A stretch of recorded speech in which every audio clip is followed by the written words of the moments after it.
옛날 시골에서 일어났던 놋그릇 생각 아시는 세대 어른들은 잘 이해가 되실 터입니다. 시골에서 목사님이 목회를 하시는데 옛날에는 방방에 요강이라는 게 있었어요. 논요강이 있었는데 그게 어떻게 하다 깨어져서 목사님이 이제 마루 밑에다가 넣어놨어요. 그리고 그냥 지나시는데 한날 교회 집사님이 목사님 댁을 방문을 해가지고 뭐 이런 얘기 저런 얘기 하다가 목사님 마루 밑에 논요강이 있네요. 저거 저 주시죠 그랬어요. 그래서 저거 뭐 하시려고요? 쓸데도 없는 거. 그냥 주세요.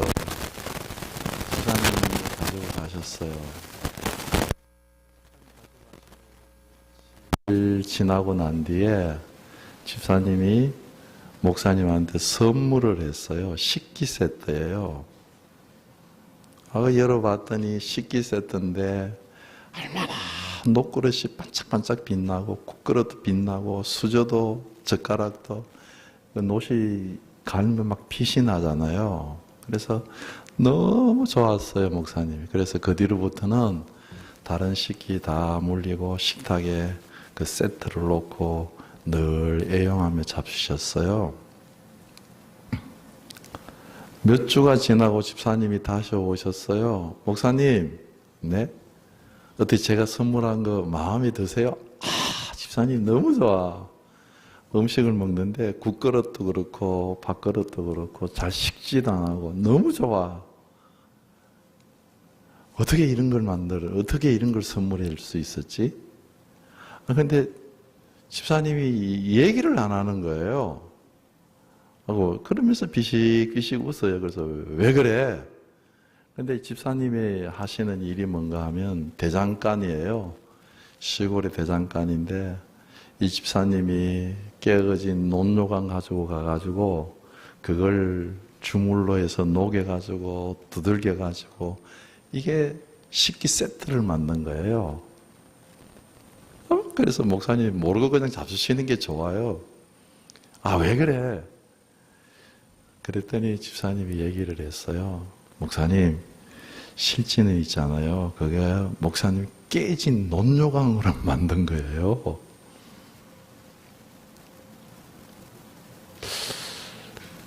여러분, 정말 우리가 깨어지고 녹슬고 보잘것없고 그냥 오물이나 담겨있던 인생들이셨는데 주님께서 우리를 찾아오셔서 우리에게 찾아오셔서 예수의 피로 씻기시고 우리 가운데 거룩한 성령을 부으셔서 하나님 나라의 잔치자리에 참여하는 빛나고 아름다운 하나님이 사용하시는 순결한 그릇으로, 진지 그릇으로 우리를 만드신 줄로 믿습니다.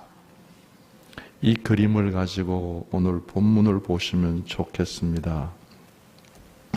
본문 1절을 보세요. 본문을 보면 예수님 주위에 1, 2절에 보면 두 부류의 사람이 있는 것을 볼 수가 있습니다. 첫 번째는 모든 죄인과 세리입니다. 모든 죄인과 세리예요. 그런데 이 죄인과 세리가 목적이 있어요. 예수님께 말씀을 들으려고 예수님께 가까이 나왔다는 겁니다. 예수님께 가까이 나올 때 건강을 얻고 자기들이 병들어서 치유를 받고 위로를 받고 축복을 받고 은혜를 받고 그게 아니라 목적이 뭐냐 하면 이 죄인인데 세일인데 말씀을 들으려고. 여러분 우리가 신앙생활을 할 때 목적을 하나님의 말씀에 두시는 것이 옳습니다. 목적과 수단이 이게 뒤바뀌면 안 됩니다. 정말 말씀이 우리 가운데 올바로 정착이 되면 우리가 그 말씀 안에서 복된 길을 걸어갈 수가 있습니다. 말씀을 들으려고 가까이 나왔다는 것입니다. 태도예요, 태도. 예수님께 가까이 나오는 태도예요. 어느 분이 지난 주간에 글을 하나 보냈는데, 멀리 있어도 마음이 가까우면 가까이 있는 사람이고, 가까이 있어도 마음이 멀리 있으면 먼 사람이래요. 제린과 세리가 주님 앞에 말씀을 들으려 나올 때 예수님을 가까이 하려고 하는 마음으로 나왔다는 것입니다. 가까이 하는 마음. 그런데 예수님 주위에 오늘 본문에 보면 가까이 있는 바리새인과 서기관들이 나오는데 이 사람들은 예수님을 향하여서 수군수군거립니다. 저게 죄인하고 밥 먹네. 저는 이 아침에 예배드리는 나와 여러분들이 정말 간곡한 마음으로 마음을 하나님께로, 마음을 주님께로 가까이 하시기를 주께서 원하실 줄로 믿습니다. 예배의 자리에 앉아 있으면서 마음이 멀어서 바리새인과 서기관들처럼 주님하고 같이 가까이 얘기를 나누는데도 마음은 멀어서 비난하고 수군거리고 의심하고 생각은 엉뚱한 가운데 떠들어 있는 그런 마음으로 예배드리는 것이 아니라 주님은 절대 우리 마음에 속지 아니하십니다. 오늘 본문의 세리와 죄인들처럼 마음을 가까이 하시기를, 주께서 마음을 가까이 하는 백성들과 정말 주님을 가까이 찾는 자들과 주님이 가까이 하시겠다고 약속하신 줄로 믿습니다. 그래서 그 결과로 함께 음식을 먹습니다. 유대 사회에서 음식을 먹는 것은 굉장히 특별한 의미가 있습니다. 같은 부류의 사람, 같은 종류의 사람이 된다는 의미예요. 그래서 유대인들은 절대로 이방인들과 음식을 나누지 않습니다. 부정한 사람과 음식을 나누지 않습니다. 죄인과 음식을 나누지 않습니다. 그런데 예수님이 그런 유대인들의 모든 관습을 깨고 말씀을 들으려고 마음을 기울여서 가까이 나오는 그 사람들을 영접해서 같은 부류의 사람으로 음식을 잡수시고 계시는 것입니다. 이 음식 자리는 어떤 의미에서 천국 자리와 같은 의미입니다.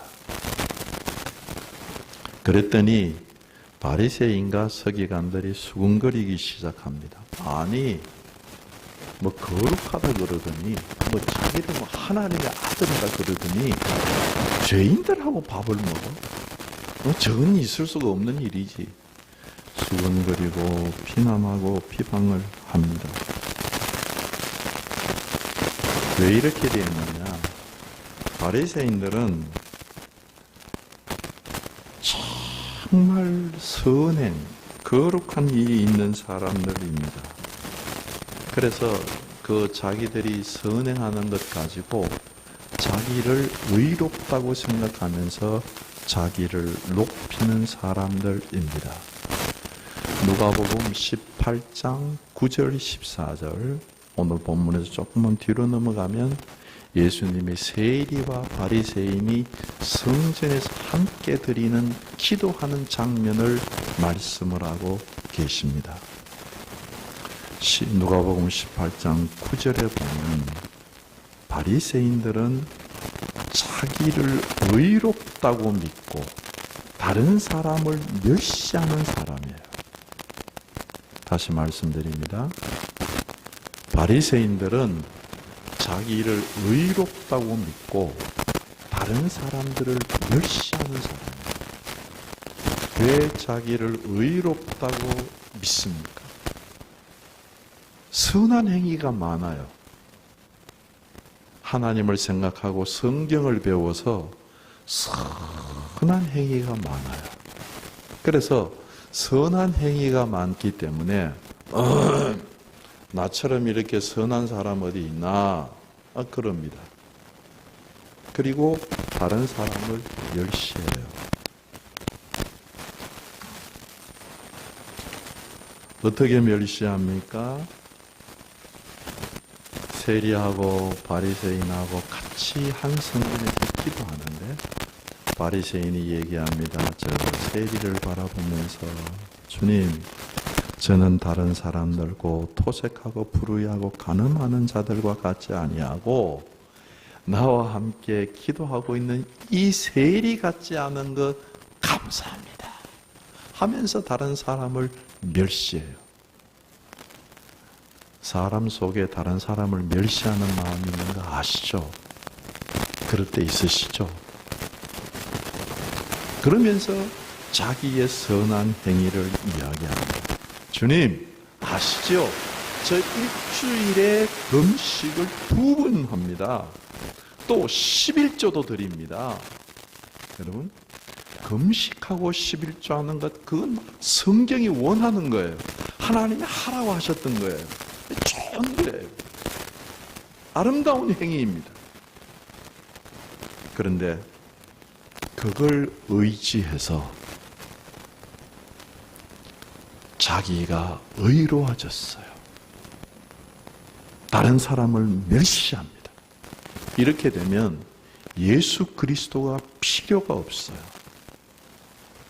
예수님 주위에 지금 나와서 이야기는 하고 있지만 예수님이 자기에게 필요가 없는 거예요. 예수님에게 마음을 두지 않는 거예요. 예수가 필요가 없는 사람이 되었습니다. 왜요? 자기 행위에 스스로 의로워져 있으니까. 그래서 누가복음 5장 30절부터 32절까지 주님이 말씀하십니다. 이때도 음식터에서 바리새인들이 예수님을 비난했어요. 바리새인과 그들의 서기관이 그 제자들을 비방하여 이르되 너희가 어찌하여 세리와 죄인과 함께 먹고 마시느냐, 그렇게 비난했어요. 그때 주님이 유명한 말씀을 하시죠. 예수께서 대답하시되 건강한 자에게는 의원이 쓸 데가 없고 병든 자에게야 쓸 데가 있다고 말씀하시면서 내가 의인을 부르러 온 것이 아니라 죄인을 불러 회개시키러 왔다 말씀을 하십니다. 의인을 부르러 오신 게 아니에요. 나 의롭습니다 그러는 그 순간부터 주님의 부르심을 듣지 못합니다. 주님은 절대로 자기의 행위에 빠져서 나 의롭습니다 그러는 그 순간부터 주님은 그 사람을 부르지 않습니다. 그런데 주님은 죄인을 부르십니다. 내가 죄인을 불러 회개시키러 왔다, 그렇게 말씀을 하십니다. 바리새인들은 절대로 주님 앞에 나오지 않습니다. 그러나 선한 행위가 있어요. 11조도 하고 금식도 하고 종교적인 행위를 하면서 남을 돕기도 하고 친절하기도 하고 성경 말씀을 가르치기도 하고 굉장히 좋은 선한 행위가 많지만 그걸 의지해서 예수께 가까이 나오려고 하는 마음이 전혀 없는 사람입니다. 반면에 세리가 어떤 사람인가 하면 간결하게 얘기하면 그 당시 이스라엘은 로마의 식민지였습니다. 그래서 로마인들이 세금 거두는 권한을 유대인들에게 팔았어요. 예를 들면 10억에 팔면 세리들은 그걸 10억에 사가지고 와서 15억, 어떤 때는 뭐 20, 이렇게 과도하게 세금을 먹여가지고 세금을 수탈해 갔습니다.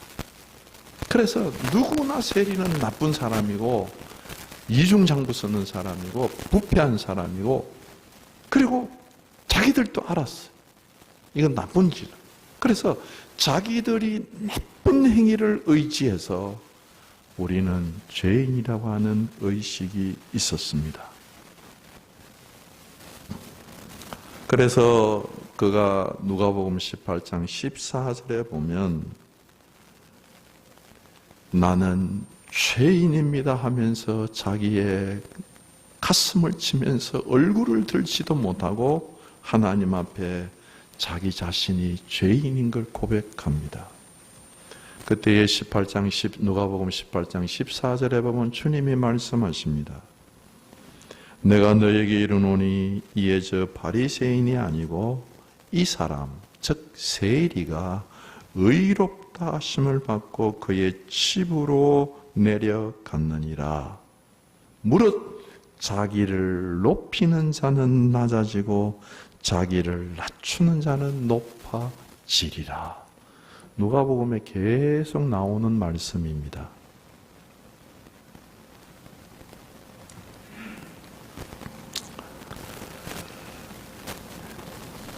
죄인들을 영접하고 죄인들과 함께 식사하는 바리새인들의 수군거림을 들으시면서 예수님은 비유를 통해서 예수님의 마음을 나타내시는데 두 가지 말씀을 하십니다. 비유에 나타난 예수님의 마음을 묵상하려고 합니다. 예수께서 비유를 말씀을 하세요. 비유를 말씀하시면서 이런 양 비유를 하십니다. 양 100마리가 있는데 한 마리 잃어버리면 그 99을 이웃에 있는 목동들한테 부탁을 하고 한 마리를 찾을 때 찾아내기까지 찾지 아니하겠느냐. 그렇게 말씀을 하십니다. 여러분, 그냥 찾는 게 아니에요. 잃어버린 걸 그냥 찾는 게 아니고 언제까지? 찾아내시기까지, 찾을 때까지 찾으신다는 거예요. 제가 아주 오래전에 이 말씀을 묵상하다가 이 말씀이 제 마음에 막 비수처럼 꽂히는데 하나님, 나를 찾아내시기까지 찾으셔서 여기에 세우셨군요. 감격이 일어나는, 감동이 일어나는 것을 경험을 했습니다. 주님이 이렇게 몇 번 찾으시다가 못 찾겠네. 저게 완강해가지고 내가 도저히 찾을 수가 없네. 그리고 포기하시지 않겠다는 거예요. 언제까지? 찾아내기까지 찾으시겠다는 거예요. 끝까지 찾으시겠다는 거예요. 포기하지 않겠다는 거예요. 한 번만 말씀하시는 게 아닙니다. 8절에서 10드라크마 비유에서도 또 말씀하십니다. 10드라크마 비유는 그게 10드라크마가 10개로, 드라크마를 10개로 모아가지고 한 세트로 보통 이게 이제 결혼할 때 남편이 아내에게 장식품으로 또 뭐라 그럴까요? 하여튼 그 선물로 주는 거예요. 그런데 10개가 세트인데 하나가 빠지면은 그게 이혼 사유가 되는 겁니다. 남편의 사랑의 정표를 훼손하는 것. 이거는 가난한 집을 다 재산을 몰수할 때도 이것만큼은 몰수하지 못하는 이 사회에서 지켜주는 그런 정표입니다. 그걸 잊어버렸으니 얼마나 여인으로서 가슴이 타겠어요. 100마리 양 비유는 남성이에요, 목자가. 그런데 10드라크마는 여성이에요. 불을 켜고 찾는 거예요. 옛날 방은 방안이 어두웠어요. 창문이 없었어요. 가난한 집을 얘기하는 거죠. 낮에도 불을 켜고 찾도록 부지런하게 찾는다는 거예요. 그걸 막 썰면서 찾아내기까지 부지런히 찾지 않겠느냐. 이게 예수님의 마음이에요. 찾다가 못 찾겠네. 포기하는 게 아니에요. 찾아내시기까지. 죄인아, 나는 너를 결단코 포기할 수 없다. 나는 너를 찾아내기까지 반드시 찾아내고 부지런히 찾아야 된다. 너는 나를 포기했을지 모르지만 나는 너를 포기할 수가 없다. 나는 너를 끝까지 찾기까지 찾겠다.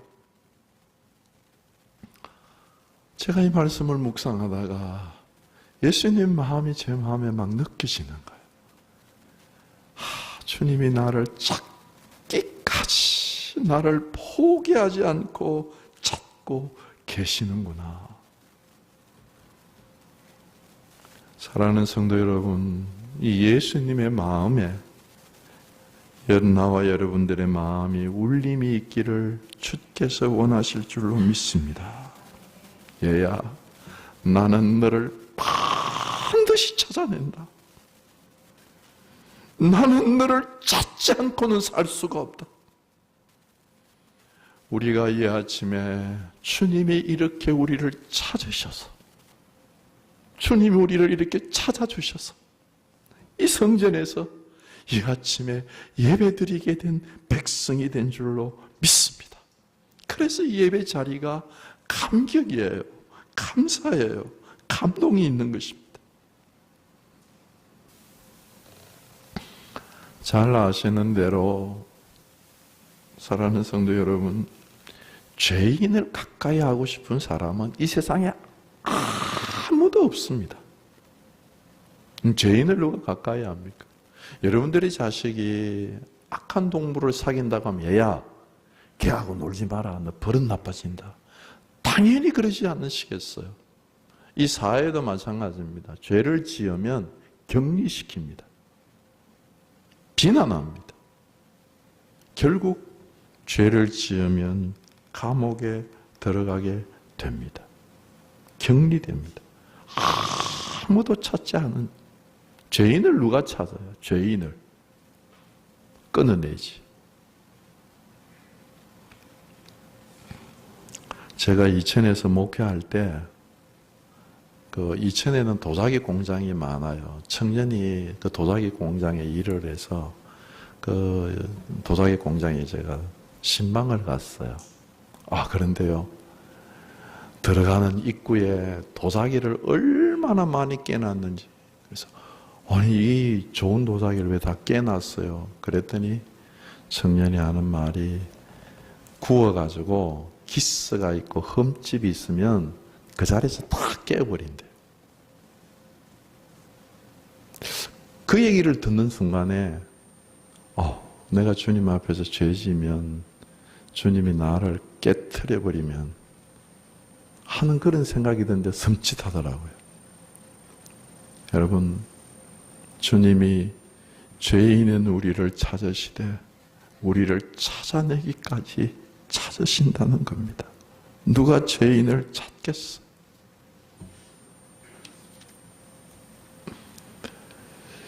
기억이 안 나실 거예요. 1994년에 저 전라도에 살인공장을 세웠던 김기환이라고 하는, 무차별로 사람들을 죽였죠. 이름을 지존파라고 이름을 짓고 5사람인가 죽였어요. 무작위로 그냥 데려다가. 그런데 뉴스 시간에 제 마음에 아직도 마음이 칭한 감동을 준 게 있었는데, 뭔가 하면 모든 사회에서 모든 사람들이 이런 놈들은 죽여가지고 없애버려야 된다. 사회에서 영원히 격리시켜야 된다. 전부 그렇게 막 소리를 지고 비난 지를 때인데, 그 어머니, 김기환 두목 어머니에게 앵글이 맞춰지니까요, 어머니가 가슴을 치면서 내가 잘못 교육시켜서 그렇습니다. 나를 죽이고 내 아들을 살려주십시오. 그 얘기를 듣는데 마음이 찡하더라고요. 모든 사람이 다 죽여라 그러는데 어미는 일어서서 나를 죽이고 내가 잘못 키워서 그렇습니다. 자들을 살려주십시오. 그게 어미의 심정이고 그게 하나님의 마음이 저는 그때가 느껴지더라고요. 우리가 다 범죄에서 하나님의 영광에 이르지 못하는데 예수 그리스도께서 우리를 찾아내시기까지 찾으셔서, 그리고 우리를 사랑하시되 죽기까지, 십자가에서 내가 죽어도 너는 살아야 된다, 그래서 십자가를 지시고 자기를 죽이시고 자기의 생명을 우리에게 주셔서 우리 이 잘라서긴 생명에 영원한 생명이 들어오고 이 죽을 생명에 하나님의 거룩한 사랑이 들어와서 우리가 영생에 잇대은 하나님의 자녀가 된 줄로 믿습니다. 우리의 가슴에, 우리의 인생에 예수 그리스도의 피가 흐르고 있으며 예수의 사랑이 흐르고 있는 것은 하나님의 무한한 사랑, 그 사랑이 이 어머니의 마음속에도 흘러서 저 아들 살리고 나를 죽여주세요. 그게 아버지의 심정, 예수의 심정. 그래서 나를 찾기까지 찾아서 오늘 이 아침에 우리를 예배드리게 하시는 주님, 그게 감사한 거예요. 그래서 우리가 예수의 마음으로 이웃을 대하는 거예요. 정말 요즘 사람들 싸나워요.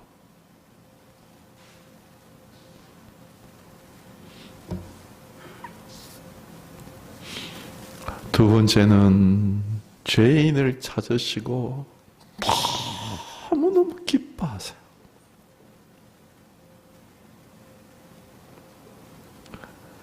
(5장 7절 8절에 보면 너무 기뻐서 그걸 양을 막 어깨에 메고, 이게 걸리지도 않아요. 어깨에 메고 이웃을 불러 모으고 잔치를 베풉니다. 이 천국 잔치의 모형이에요. 이 땅에 잔치 벌이는 것이. 그러시면서 말씀하십니다. 내가 너에게 이르노니 이와 같이 죄인 한 사람이 회개하면 하늘에서 회개할 것 없는 의인 99을 인한 기쁨보다도, 그것보다 더 큰 기쁨이 주님의 기쁨이라는 거예요. 죄인을 찾은 기쁨이라는 거예요.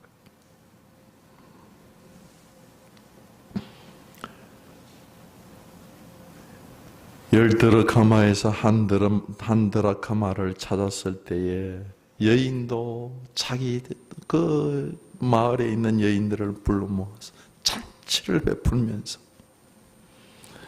10절에 말씀하시기를 이와 같이 죄인 한 사람이 회개하면 하나님의 사자들 앞에서 기쁨이 되느니라. 여러분, 정말 주님은 나를 찾으셨을 때 막 끌어안으시고 어깨에다 메시고 천국을 넘치는 기쁨으로 기뻐하고 즐거워하십니다. 언제? 내가 죄인이었을 때, 내가 연약할 때, 내가 아직도 주님을 몰랐을 때.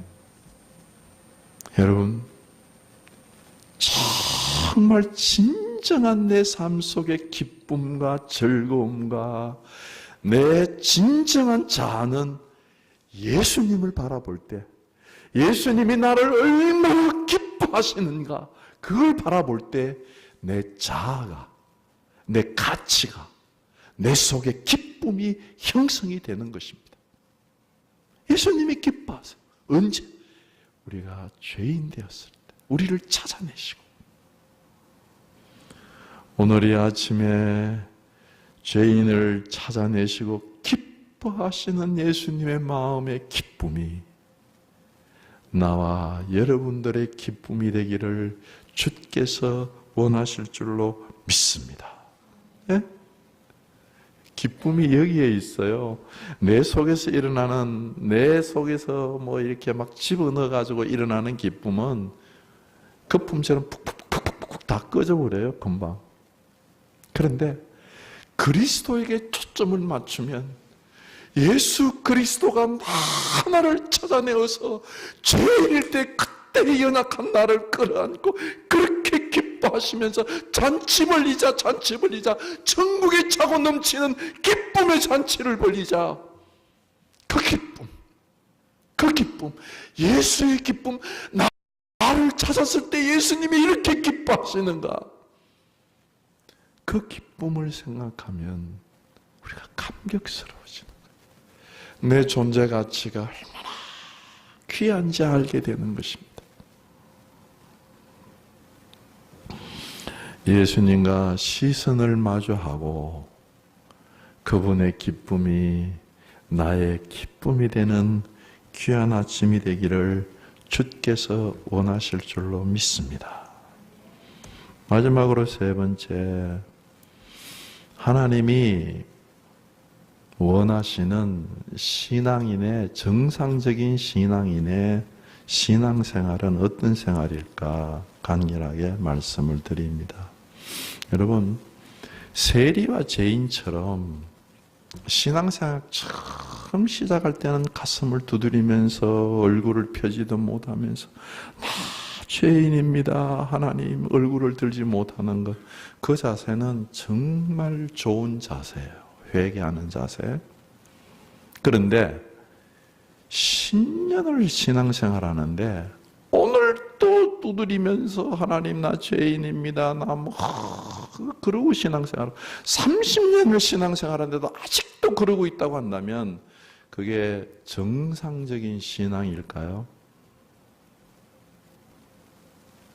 그건 너무 비참하잖아요. 주님이 죄인을 불러서 회개시켜 놓고 맨날 죄의식에 시달리게 하는 그게 신앙생활일까요? 아니라는 거죠. 그럼 두 번째, 바리새인과 서기관들처럼 주님을 배우고 말씀을 배워서 선행을 하고 11조를 하고 이웃을 돕고 금식을 하고 말씀을 배웠으니까 가르치기도 하고 그 잘하는 거죠. 그런데 그것 잘하는 것 때문에 그걸 의지해서 나 의롭다 하고 다른 사람을 멸시하는 것, 그것도 아니라고 주님이 말씀을 하십니다. 그러면 어떤 신앙이, 여러분, 어떤 신앙이 정상적인 신앙으로 생각하시고 어떻게 신앙생활을 정상적으로 하세요?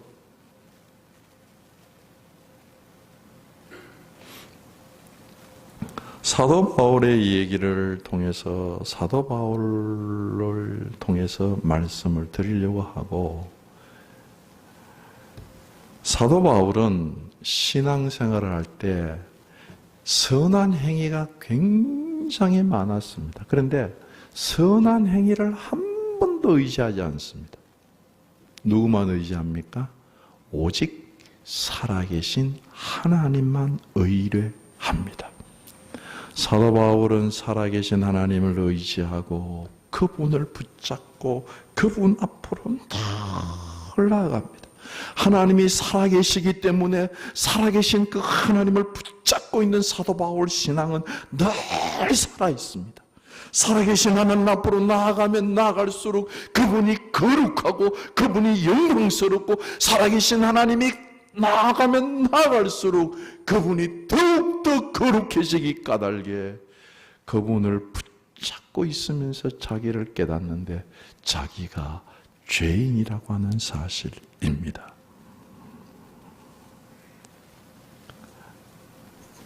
잘 여러분 신앙을 한번 보세요. 나 죄인입니다. 나 죄인입니다. 자기가 죄인인 걸 느끼기 때문에 하나님이 자기를 손 놔주면 그 순간에 또 범죄할 수밖에 없어. 하나님, 지금 주님이 나를 손 놓으시면 저 또 교만해집니다. 저 또 다른 사람 멸시합니다. 저 또 다른 사람 용서할 수 없습니다. 주님, 저를 손 놓지 말아 주십시오. 저 죄인입니다. 저를 꼭 잡아 주십시오. 그래서 주님을 붙잡을 수밖에 없는 것입니다. 주님, 저는 제게 필요한 건 주님밖에 없습니다. 주님을 가까이 합니다. 주님, 정말 저는 주님이 필요한 인생입니다. 간절하게 주님을 의뢰합니다. 왜요? 자기가 죄인이기 때문에. 그리고 주님을 꼭 붙잡았기 때문에 주님께 사로잡혀서 얼마나 주님께 헌신합니다. 그의 삶을 보면 전도를 위하여서, 선행을 위하여서 얼마나 많이 희생을 합니까? 정말 많은 선행을 합니다. 왜요? 주님을 붙잡았기 때문에.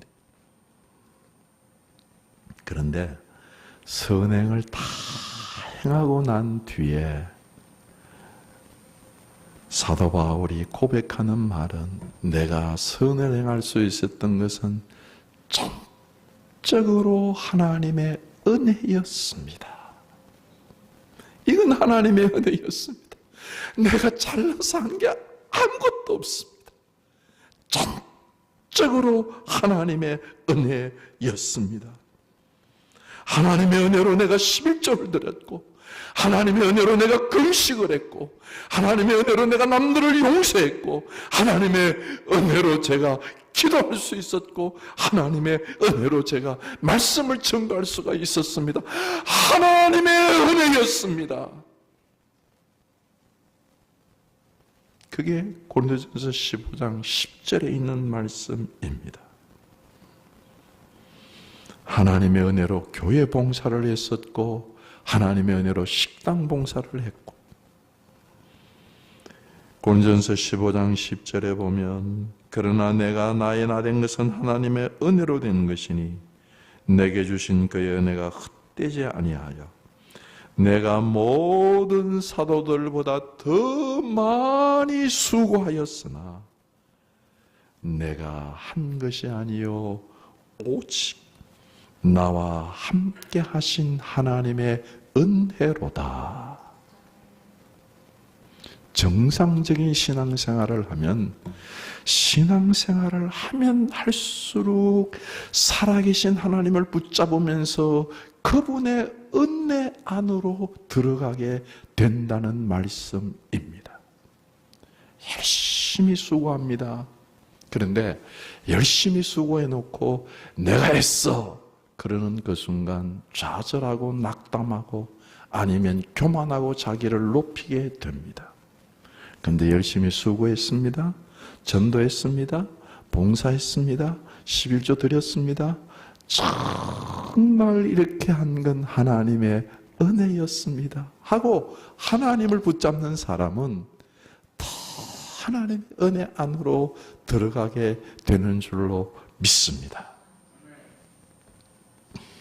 사도 바울은 성경을 아무리 찾아봐도 실수가 없는 것 같아요. 그렇게 살았기 때문에 늘 감격스럽게 하나님을 전가하는데, 그런데 이렇게 살았던 사람 중에 잘 아는, 나와 여러분들이 잘 아는 다윗은 신앙생활 잘하다가 너무나 큰 결정적인 실수를 합니다. 그렇죠? 우리아의 아내 다윗을 범하는데, 다윗을 보면 범죄했을 때도 다윗은 정말 신앙인처럼 곧바로 회개하고 하나님께로 다시 하나님의 옷자락을 붙잡습니다. 사랑하는 성도 여러분, 정말 하나님의 원하는